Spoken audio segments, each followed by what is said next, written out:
Bienvenue sur InfoLive TV, ici Dina Cohen pour notre flash d'information. La branche armée du Front populaire de libération de la Palestine a menacé ce mardi de prendre pour cible le député Avigdor Lieberman. Ces menaces contre le leader du parti de droite Israël Beiteinu ont été proférées à la suite des affrontements entre Israéliens et Palestiniens à Akko ces derniers jours. L'organisation réserverait au député le même sort que le ministre Zeevi. En 2001, cette faction avait revendiqué l'assassinat du ministre du Tourisme Rehavam Zeevi.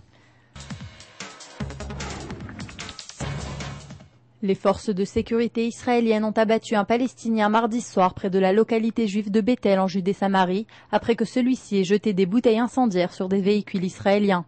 Selon des responsables de Tsahal, il y aurait une augmentation des jets de pierre et de bouteilles incendiaires dans cette région. D'autre part, un tunnel de plus de 100 mètres a été découvert dans la ville de Hebron. Les forces de sécurité israéliennes tentent actuellement de vérifier si celle-ci aurait servi à des actes terroristes.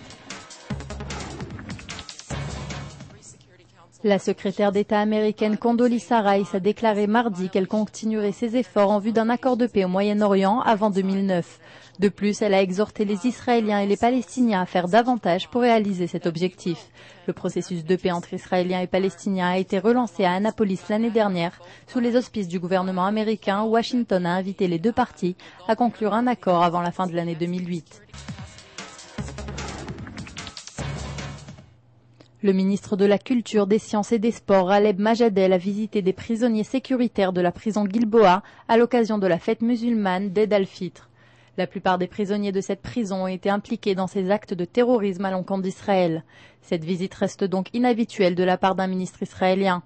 Après avoir distribué des sucreries et des colis à plus de 800 détenus, Majadel s'est inquiété de leurs conditions de détention.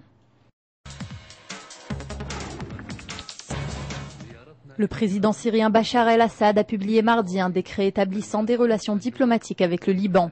Pour la première fois depuis l'indépendance de ces deux pays dans les années 40, une ambassade syrienne sera ouverte au Liban.